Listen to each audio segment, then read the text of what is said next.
आपका जिला आपकी खबर में आपका बहुत बहुत स्वागत है। 10 बज चुके हैं। मैं हूं विजय श्रीवास्तव। सबसे पहले आपका जिला आपकी खबर में शुरुआत करेंगे हमेशा की तरह हेडलाइन से। कोलंबो में खेले गए टी20 मैच में टीम इंडिया ने पाकिस्तान को 61 रन के बड़े अंतर से हराया। इस जीत के साथ ही टीम इंडिया ने टी20 वर्ल्ड कप के सुपर 8 में अपनी जगह बना ली है।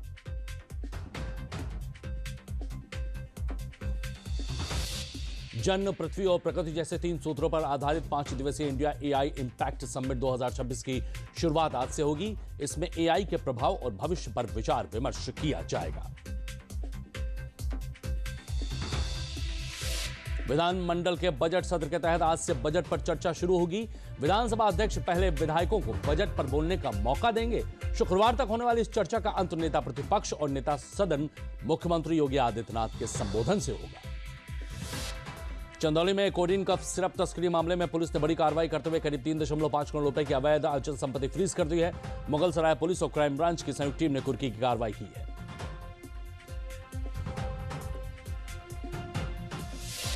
और संभल की उपनगरी सराय तर्रीन से कारीगर सींग और हड्डियों से अद्भुत कलाकृतियां बनाते हैं। यह कला परंपरा की जीवंतता को दर्शाती है। जीआई टैग मिलने से इस हस्तशिल्प को अंतर्राष्ट्रीय पहचान मिली है।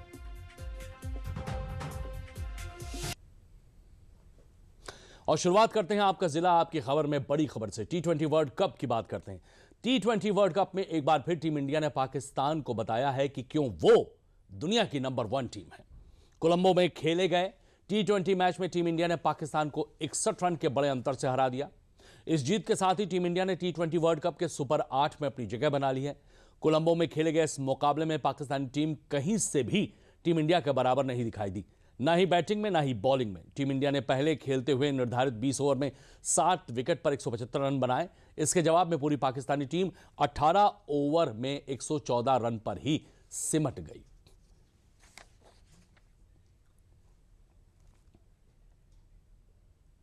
यानी पूरे मैच में हर समय टीम इंडिया जो है पाकिस्तान पर भारी दिखाई दी। पाकिस्तान के खिलाफ टी20 वर्ल्ड कप में 8वीं जीत दर्ज करने में सबसे बड़ी भूमिका निभाई man of the match Ishan Kishan ने। ईशान किशन ने महज 40 गेंद पर 77 रन की तूफानी पारी खेली। कप्तान सूर्य कुमार यादव ने 29 गेंद में 32 रन बनाए, जबकि शिवम दुबे ने महज 17 गेंद पर 27 रन बनाकर टीम इंडिया का स्कोर 170 के पार पहुंचाया। टॉप ऑर्डर में तिलक वर्मा ने 25 रन बनाए, जबकि लोअर ऑर्डर में रिंकू सिंह ने महज 6 गेंद पर नाबाद 11 रन बनाए।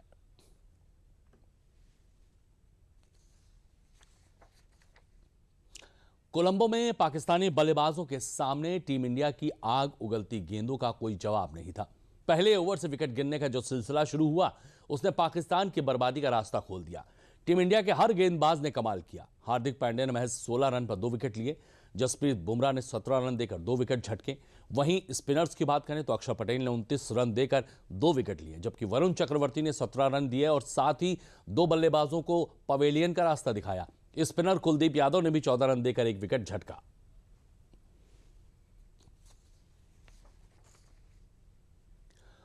कोलंबो में टीम इंडिया ने क्रिकेट के मैच में सिर्फ पाकिस्तान को रौंदा ही नहीं, बल्कि पूरे विश्व मंच पर पाकिस्तान के आतंकी चेहरे को फिर से बेनकाब किया।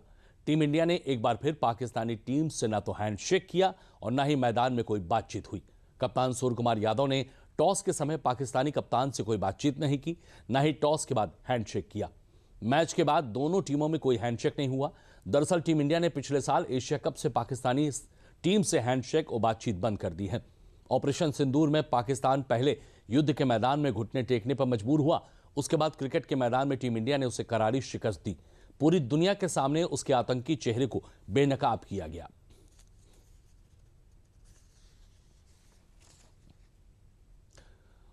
टी20 वर्ल्ड कप में पाकिस्तान के ऊपर टीम इंडिया ने बड़ी जीत का जश्न पूरे देश ने मनाया ही, साथ ही श्रीलंका में भी इस जीत पर भारतीय फैंस खुशी से झूम उठे। आपको देश के अलग अलग हिस्सों से जश्न की ये तस्वीरें हम दिखा रहे हैं। यूपी के कानपुर में भारी संख्या में फैंस ने इस जीत का जश्न मनाया, पटाखे फोड़े और झंडा लहराया। यही हाल पश्चिम बंगाल के सिलीगुड़ी का भी रहा। यहां भी हाथों में तिरंगा झंडा रहा। कोलंबो में जहां यह मैच खेला गया वहां भी आप देख रहे हैं फैंस स्क्रीन पे आपको दिखाई दे रहे हैं।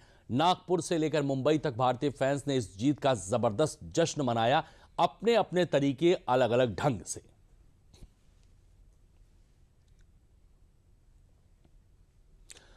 और अब सीधे क्रिकेट से आते हैं उत्तर प्रदेश में। उत्तर प्रदेश में आज से बजट सत्र पर चर्चा होगी। यूपी में 11 फरवरी को ऐतिहासिक बजट पेश किया गया। आज बजट सत्र पर चर्चा से पहले मुख्यमंत्री योगी आदित्यनाथ ने प्रदेशवासियों के नाम एक पाती यानी चिट्ठी लिखी। सीएम योगी ने अपनी पाती में लिखा कि उत्तर प्रदेश का बजट नवाचार का ऐतिहासिक बजट है। नवनिर्माण के 9 वर्षों की ये यात्रा प्रगति पथ पर सतत गतिशील है। इन वर्षों में प्रदेश की उद्यमशीलता, नवाचार और अवसंरचना की सशक्त आधारशिला रखी है। यह बजट उसी आधारशिला पर अत्याधुनिक प्रौद्योगिकी के साथ सफल भविष्य का निर्माण करेगा। मेरा पूर्ण विश्वास है कि यह बजट आपकी नव आकांक्षाओं की पूर्ति का माध्यम बनेगा। यूपी के मुख्यमंत्री योगी आदित्यनाथ ने सोशल साइट पर प्रदेशवासियों के नाम एक संदेश जारी करते हुए राज्य के बजट को नवाचार का ऐतिहासिक बजट बताया। उन्होंने कहा, पिछले 9 सालों में प्रदेश नवनिर्माण और विकास के रास्ते पर लगातार आगे बढ़ा है। इस दौरान उद्यमशीलता, नवाचार और अधोसंरचना की मजबूत नींव रखी गई है। अब नया बजट उसी नींव पर आधुनिक तकनीक के सहारे भविष्य का निर्माण करेगा।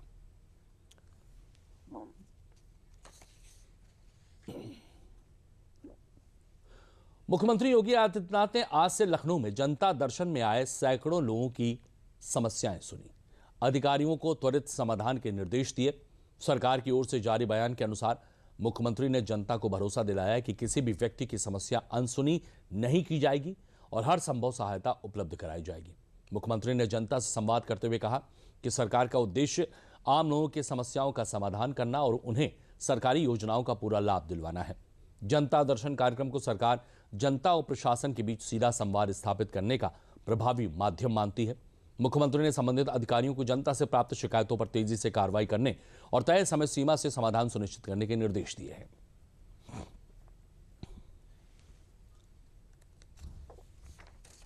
यूपी के मथुरा में देश का पहला राष्ट्रीय गौ संस्कृति संग्रहालय स्थापित किया गया। यह संग्रहालय पंडित दीनदयाल उपाध्याय पशु चिकित्सा विज्ञान विश्वविद्यालय परिसर में बनाया जाएगा। संग्रहालय ब्रज तीर्थ विकास परिषद की पहल पर बनेगा और पूरे प्रोजेक्ट के लिए जमीन का चयन भी कर लिया गया है। यह संग्रहालय गोवंश की धार्मिक, सांस्कृतिक, आध्यात्मिक और वैज्ञानिक महत्व को एक साथ प्रदर्शित करेगा। संग्रहालय में देश भर की प्रमुख गौ नस्लों और देश भर की प्रमुख विलुप्तप्राय नस्लों के करीब 100 डिजिटल और प्रतीकात्मक मॉडल प्रदर्शित किए जाएंगे। इसका उद्देश्य आने वाली पीढ़ियों को भारत की समृद्ध गौ परंपरा, जैव विविधता से परिचय कराना है। संग्रहालय का एक बड़ा आकर्षण दूध और उससे बने उत्पादों जैसे दूध, दही, पनीर और घी पर आधारित प्रदर्शनी होगी। इसमें आधुनिक तकनीकों के माध्यम से इन उत्पादों के वैज्ञानिक, पोषण और आयुर्वेदिक लाभों को समझाया जाएगा। इसके अलावा परिसर में डेयरी पार्लर भी बनाया जाएगा, जहां शुद्ध डेयरी उत्पाद उपलब्ध करवाए जाएंगे।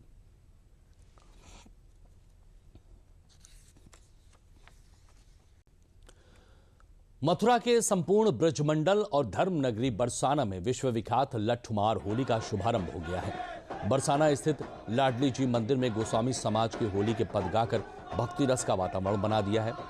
संध्या आरती के बाद पहली चौपाई के साथ ठप और मृदंग और झांझ की थाप पर रंगोत्सव की शुरुआत हुई है। रंगीली गली से लेकर रंगेश्वर महादेव मंदिर तक अबीर गुलाल की उड़ान और होली के पदों की गूंज सुनाई दी है। वृंदावन के संत कृष्णानंद जी महाराज ने बताया है कि ब्रज होली विश्व विख्यात है और हर वर्ष बड़ी संख्या में श्रद्धालु इस मौके पर यहाँ। होली का उत्सव सनातन हिंदू धर्म के लिए ये बहुत ही महत्वपूर्ण होता है। होली का उत्सव ये मेल मिलाप का उत्सव होता है, रंगों का उत्सव होता है और आनंद का उत्सव होता है। और जब से उत्तर प्रदेश में माननीय मुख्यमंत्री योगी आदित्यनाथ मुख्यमंत्री बने हैं, तब से वो ये होली महोत्सव यहाँ बरसाना में आकर के खुद मनाते हैं और बड़ी धूमधाम से होली मनाई जाती है। वैसे तो ब्रज की होली जो है वो बहुत ही प्रसिद्ध है। कहते हैं कि संसार का होला और संसार की होली और ब्रज का होला। तो जो हमारे माननीय कैबिनेट मंत्री लक्ष्मी नारायण जी ने जो कहा है, तो वास्तव में जो यहाँ के हमारे जितने भी भाजपा के मंत्री हैं, विधायक हैं और जो शासन प्रशासन है, वो पूरी तैयारी में लगा हुआ है, क्योंकि ये होली बरसाना से लेकर के और ये वृंदावन तक, गोवर्धन तक और इधर दाऊद जी तक चलती है।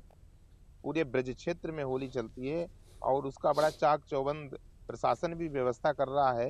होली उत्सव हमारे यहाँ एक ऐसा उत्सव है जिसका इंतजार ब्रजवासी पूरे साल के लिए करते हैं। कैसा ये देश निगोरा, जगत होरी ब्रज होरा। संसार में तो होली होती है, लेकिन हमारे ब्रज में तो होरा होता है। फागुन मास में नवमी और दसवीं के दिन ये उत्सव मनाया जाता है। नवमी के दिन हम नंदगांव वाले समस्त ब्रजवासी बरसाना जाते हैं। बरसाना की ब्रज गोपियां हमारी ढालों के ऊपर में लाठियां चलाती हैं। फिर दूसरे दिन बरसाना वाले नंदगांव आते हैं और नंदगांव की ब्रज गोपियां उनके ढालों के ऊपर लाठी चलाती हैं। जो रंग बरस रहे हो नंदगाम बरसाने, वो रंग तीन लोक में नाए, और देख देख या ब्रज की होली ब्रह्मा मन ललचाएं। इस होली में आने के लिए तो देवता भी तरसते हैं, और ब्रजवासियों की तैयारी ऐसी है जो 1-2 महीने पहले से ही ब्रजवासी इसके लिए एक खास तैयारी करते हैं, अपने खान पान में परिवर्तन करते हैं, ताकि जब ये होली खेलने बरसाना जाएं तो बरसाना वाली ब्रज गोपियों से हार नहीं पाएं, उनकी लट्ठों का ये सामना बड़ी मजबूती से कर पाएं। हम लोग पहली बार ब्रज में आए हैं और हमें बहुत ही मजा आया। हम सूरत गुजरात से आए हैं और यहाँ की होली के लिए स्पेशली आए थे और हमें बहुत अच्छा लगा। हमने भगवान ठाकुर जी के दर्शन भी किए और हमें बहुत आनंद आया। हम लोग ये देखने के लिए आए हैं। हम लोग छत्तीसगढ़ से आए हैं। आज शुभारंभ हुआ है, महाराज जी ने बताया। यहाँ ब्रज में हम लोग भी होली मनाना चाहते हैं।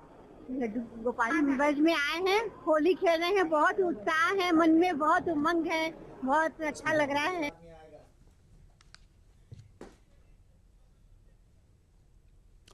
चंदौली में कोडीन कफ सिरप तस्करी मामले में पुलिस ने बड़ी कार्रवाई करते हुए करीब 3.5 करोड़ रुपए की अवैध अचल संपत्ति फ्रीज कर दी है। मुगलसराय कोतवाली पुलिस और क्राइम ब्रांच की संयुक्त टीम ने एनडीपीएस एक्ट की धारा 68F के तहत कुर्की की कार्रवाई की है। कार्रवाई ग्राम बेचूपुर, चंदौसी और हरिशंकरपुर में आरोपी और उसके परिजनों की कुल 6 संपत्तियों पर की गई है। आरोपी स्वप्निल केसरी फिलहाल जेल में बंद है और उस पर चंदौली, साथ ही वाराणसी और सोनभद्र में कई मुकदमे दर्ज हैं। जांच में सामने आया है कि आरोपी फर्जी फर्म के जरिए प्रतिबंधित कोडीन कफ सिरप का अवैध कारोबार कर दूसरे राज्यों में सप्लाई करता था।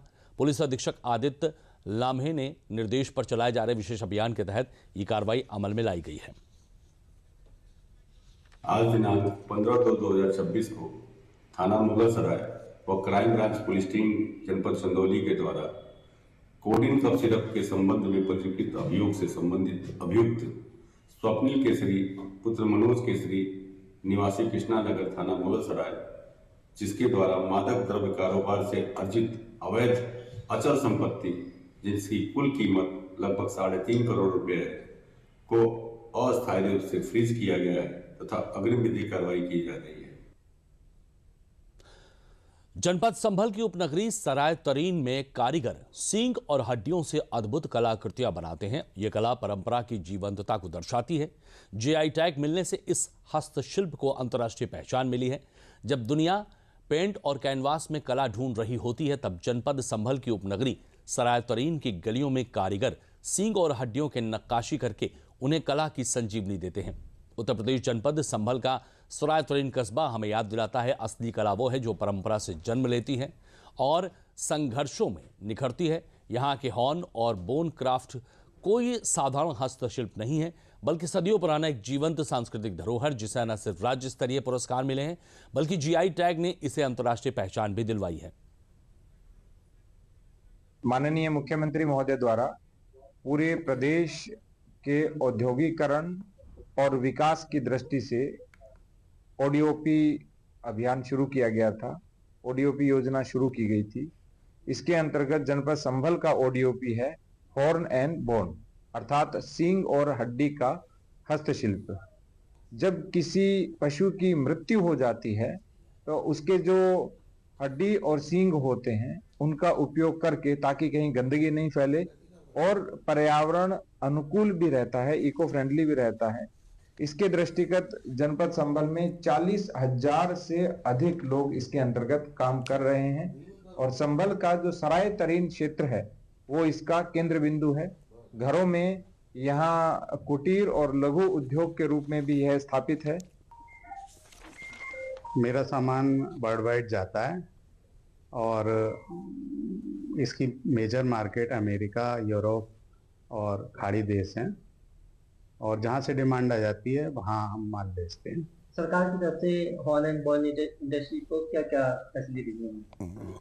सरकार ने 2018 में ओडीओपी स्कीम लॉन्च की थी और इसमें जो है वन डिस्ट्रिक्ट वन प्रोडक्ट में होन and bone product Sambal district के लिए है और इसमें बहुत सारी योजनाएं सरकार ने दी। हमारी जो आर्ट थी वो एक लुप्त होती जा रही थी, सीइंग हैंडीक्राफ्ट की। लोग बाग इसको जो है थोड़ा सा ये समझते थे कि भाई ये कैसे जो है इन प्रोडक्ट को बनाते हैं, मगर यहाँ पे हमने इसके अंतर्गत जो है जीआई टैग लिया। एक कॉमन फैसिलिटी सेंटर हमें सरकार ने यहाँ पर दिया है और ओडीओपी के अंतर्गत बहुत सारी ऋण योजनाएं और बहुत सारी प्रोत्साहन योजनाएं चल रही हैं जिससे अयोध्या में हाईवे पर लूट की वारदात को अंजाम देने वाले गिरोह को कैंट पुलिस ने खुलासा किया है। अयोध्या की कैंट थाना पुलिस ने इस गैंग के 2 शातिर लुटेरों को गिरफ्तार किया है। पुलिस के मुताबिक 21 जनवरी को थाना कैंट के क्षेत्र में एक युवक को बदमाशों ने बंधक बनाकर कार में बिठाया, उसके पास से नकदी और आभूषण लूट लिए थे। इस मामले में मुकदमा दर्ज कर विशेष टीम का गठन किया गया था। वरिष्ठ पुलिस अधीक्षक डॉक्टर गौरव गुरुवर ने बताया कि गिरफ्तार आरोपियों के पास से 50,000 रुपए नकद, लूटे गए आभूषण, अवैध तमंचा और वारदात में प्रयुक्त कार बरामद की गई है। पुलिस जांच में सामने आया है कि इस गिरोह में कुल 7 सदस्य शामिल हैं। 2 की गिरफ्तारी हो चुकी है। एक आरोपी पहले से बस्ती जेल में बंद है, जबकि 4 अभी फरार हैं।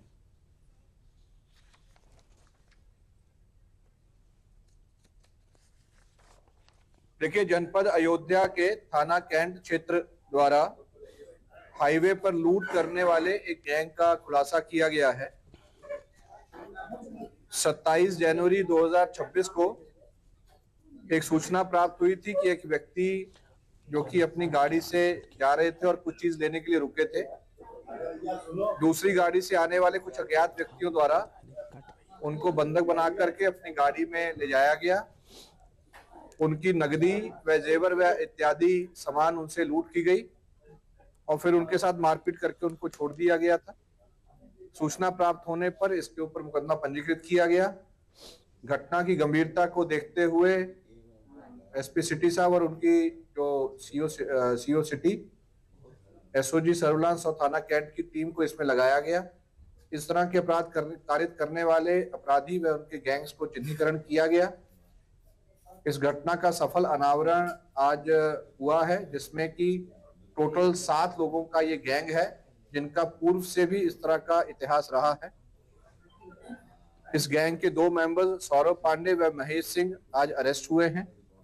इनका एक साथी जो इस घटना में शामिल था वो किसी अन्य मुकदमे में जनपद बस्ती से जेल चला गया है। आपका जिला आपकी खबर में वक्त एक बहुत ही छोटे से ब्रेक का।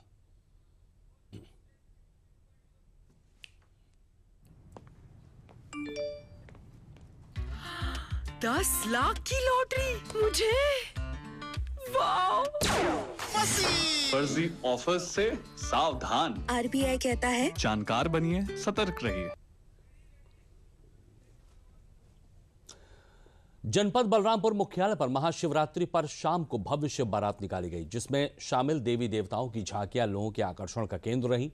शिवनाट्य कला मंडल द्वारा 57 वर्षों से लगातार महाशिवरात्रि पर शोभा यात्रा निकाली जा रही है। रामलीला मैदान से निकली शिव बारात शोभा यात्रा नगर के प्रमुख मार्गों से होते हुए देर रात झारखंडी मंदिर पहुंची, जहां शिव विवाह कार्यक्रम संपन्न हुआ। शिव बारात में बड़ी संख्या में नगरवासी शामिल थे। यात्रा के व्यवस्थापक संजय शर्मा ने कहा, सामाजिक सद्भाव का संदेश देने वाली ये प्राचीन शिव बारात लोगों को आपसी प्रेम और भाईचारे का संदेश देती है। रामपुर की स्थापना आज से 57 वर्ष पहले हुई थी। भगवान की कुछ भोलेनाथ की कृपा है कि 40 साल से मैं इसका अध्यक्ष हूँ। ऑपरेशन सिंदूर का पूरे फौजी ड्रेस में ऑपरेशन सिंदूर का एक हमारा वो जो प्रोसेशन में रहेगा 1 लाख हमारा, तो इस तरह से आपकी भव्यता ज्यादा प्राप्त हो रहा है। और इसमें सब में मैं समझता हूँ कि सब लोगों के, बलरामपुर की जनता का, हमारे कार्यकर्ताओं का, सभी लोगों का, विशेष करके आप पत्रकारों का भी बहुत सहयोग रहा है। महाशिवरात्रि के पावन अवसर पर शिवनाथ कला मंडल के द्वारा विगत 57 वर्षों की भांति बहुत ही भव्य शोभा यात्रा निकाली जा रही है। इसको शिवनाथ कला मंडल जो है एक विवाह की यात्रा के रूप में आयोजित करता है और इस वर्ष विशेष झांकियों का आयोजन किया गया है, जिसमें 12 ज्योतिर्लिंग की झांकी, साथ में जो भारत ने पाकिस्तान को बहुत ही बुरी तरह से परास्त किया है ऑपरेशन सिंदूर की झांकी, और साथ में जितने भी शंकर भगवान के बारात में गए थे उन सबकी झांकियों का विशेष वर्णन किया गया है। श्री शिवनाथ कला मंडल के तत्वावधान में आयोजित महाशिवरात्रि के अवसर पर यह शोभा यात्रा बहुत ही भव्यतम रूप से हमारी कमेटी के द्वारा तैयार करके सजा करके निकाली जा रही है। श्री शिवनाथ कला मंडल की स्थापना आज से 57 वर्ष पूर्व हुई थी। इसकी स्थापना आदरणीय स्वर्गीय बाबू हरिकांत जी, स्वर्गीय श्री राधेश्याम जी, स्वर्गीय श्री सदैव प्रसाद गुप्ता जी, स्वर्गीय श्री मदन मोहन शर्मा जी, आप सभी लोगों ने मिल करके इसकी स्थापना की थी। तभी से लगातार हिंदुत्व सद्भाव की यह शोभा यात्रा शिवनाथ कला मंडल के तत्वावधान में निकाली जा रही है। महाशिवरात्रि का पावन पर्व हो और वाराणसी की बात ना हो। वाराणसी में भी शाम 7 बजे मैदागनी चौराहे से परंपरागत शिव बारात धूमधाम से निकाली गई। शिव के गढ़ भूत पिशाच और किन्नर मस्ती से नाचते गाते हुए बारात में शामिल हुए। शिव बारात मैदागिन चौराहे से निकलकर बुला नाका चौक और बांस फाटक तक पहुंची। काशीवासी इस ऐतिहासिक बारात में शामिल होकर स्वयं को धन्य मान रहे हैं।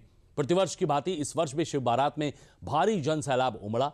विदेशी नागरिकों ने भी दर्शक और रथ पर सवार होकर बारात में सहभागिता की।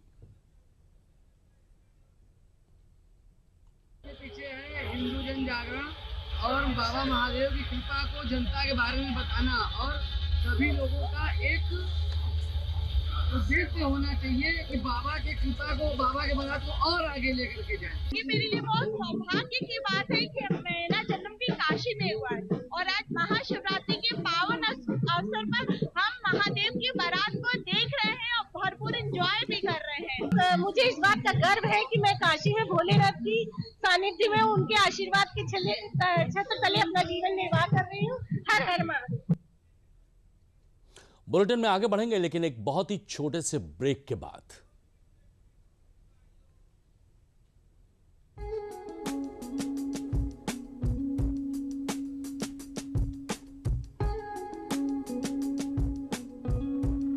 अरे वाह जीजा जी, आप तो बिल्कुल बदल गए हैं। दीदी, आखिर इस तंदुरुस्ती का राज क्या है? राज नहीं, आशीर्वाद कहो। आशीर्वाद? जी हाँ, श्री अन्न का आशीर्वाद। श्री अन्न खाया, श्री अन्न उगाया, श्री अन्न के आशीर्वाद से पैसा और स्वास्थ्य दोनों कमाया। श्री अन्न खाइए और स्वास्थ्य बनाइए।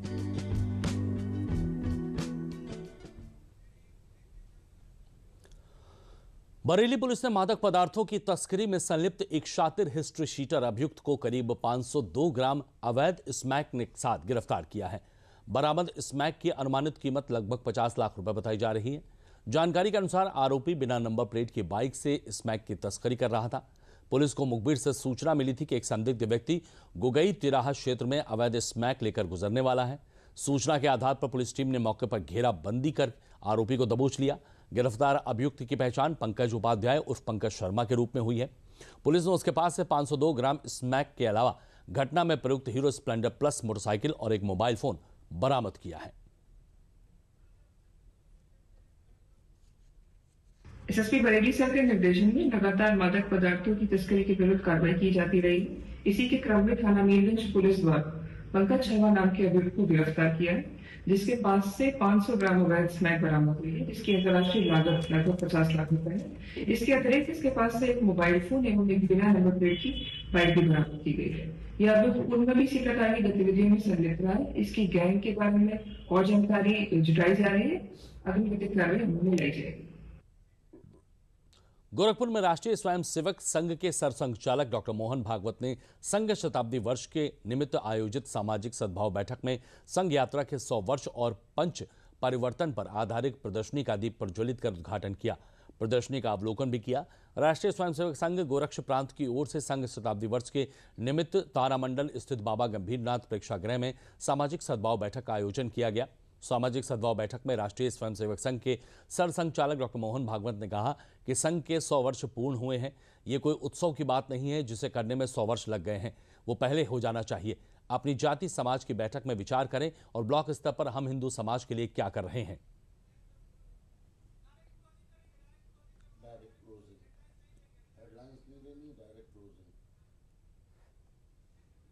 तो आपका जिला आपकी खबर में बस इतना ही। दीजिए इजाजत, नमस्कार।